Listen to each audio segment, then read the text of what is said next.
Hello friends, welcome back to my channel. நம்ம இன்றைக்கி ஒரு ஒயிட் குருமா ரெசிபி தான் இந்த வீடியோவில் பார்க்க போகிறோம். வாங்க வீடியோக்குள்ளே போகலாம். அதுக்கு முன்னாடி நம்ம சேனலில் ஃபஸ்ட் டைம் பார்க்குற வியூஸ் ப்ளீஸ் சப்ஸ்கிரைப் பண்ணி வச்சுக்கோங்க. அப்போ தான் நான் போடுற வீடியோஸ் எல்லாமே மிஸ் ஆகாமல் உடனே உங்களுக்கு நோட்டிஃபிகேஷனில் வரும்.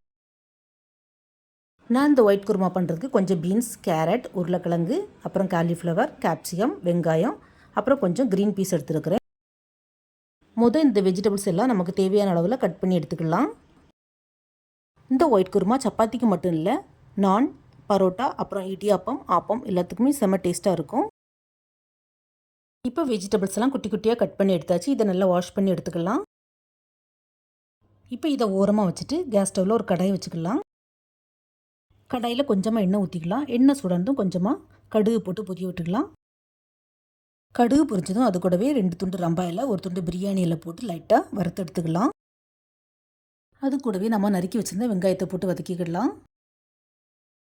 வெங்காயம் லைட்டாக வதங்கினதும் அது கூடவே நம்ம நறுக்கி வச்சுருந்த கேரட், பீன்ஸ், உருளைக்கிழங்கு, கேப்சிகம், காலிஃப்ளவர், கடைசியாக க்ரீன் பீஸ் எல்லாத்தையும் சேர்த்து போட்டு லைட்டாக வதக்கிக்கலாம்.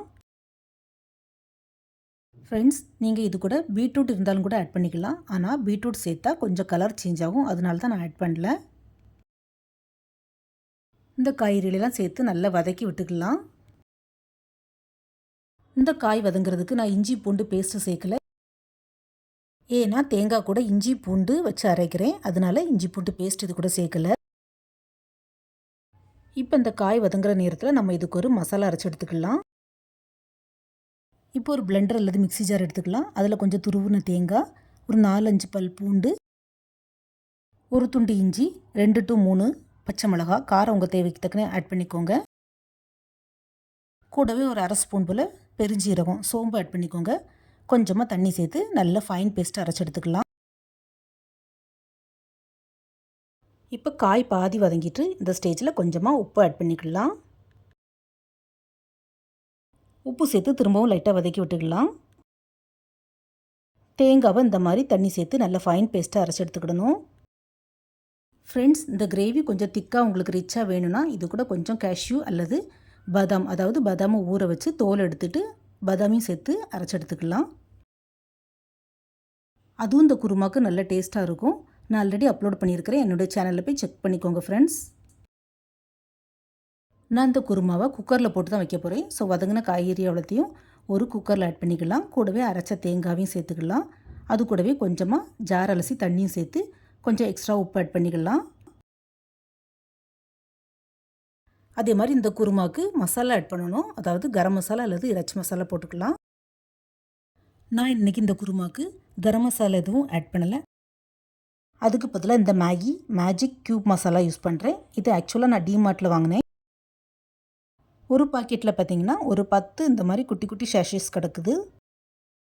இந்த மேஜிக் க்யூப் மசாலா புலாவ், பிரியாணி, அப்புறம் இந்த மாதிரி குருமாக்கெல்லாம் யூஸ் பண்ணலாம். செம்ம டேஸ்ட்டாக இருக்குது. நீங்களும் உங்களுக்கு கிடச்சுன்னா வாங்கி கண்டிப்பாக யூஸ் பண்ணி பாருங்கள். டேஸ்ட்டு செம்மையாக இருக்குது. பட் ஆன்லைனில் கிடைக்குமான்னு தெரியல. ஒரு குட்டி ஷேஷே கூட நமக்கு 2 டைம்ஸ் யூஸ் பண்ணலாம். அது கூடவே கொஞ்சமாக கஸ்தூரி மேத்தியும் சேர்த்து நல்லா மிக்ஸ் பண்ணி விட்டுக்கலாம். இப்போ குக்கரை மூடி வச்சு ஒரு 2 to 3 விசில் விட்டு எடுத்தாலே போதும். இந்த குருமா விசில் விடும்போதே 8 வீடு மணக்கும், அந்த அளவுக்கு நல்ல அரோமேட்டிக்காக இருக்கும். ஃப்ரெண்ட்ஸ், நீங்களும் இந்த வீடியோவை பார்த்ததோடு விடாமல் கண்டிப்பாக மறக்காமல் வீட்டில் ட்ரை பண்ணி பாருங்கள். உங்களுக்கும் எல்லாருக்கும் பிடிக்கும். அதே மாதிரி இந்த குருமா பண்ணுறது ரொம்பவே ஈஸி, சின்ன குழந்தைங்க வரை ட்ரை பண்ணலாம். உங்கள் வீட்டில் எல்லா வெஜிடபிள்ஸும் அவைலபிளாக இல்லைன்னா வெறும் உருளைக்கிழங்கு போட்டு கூட ட்ரை பண்ணலாம். அதுவுமே நல்லா தான் இருக்கும்.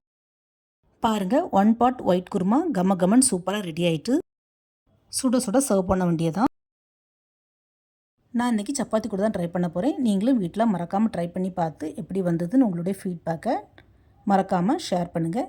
இந்த வீடியோ பிடிச்சிருந்தா நம்ம channel like, share and subscribe பண்ணுங்கள். தேங்க்ஸ் ஃபார் வாட்சிங். See you soon in the next video. Bye.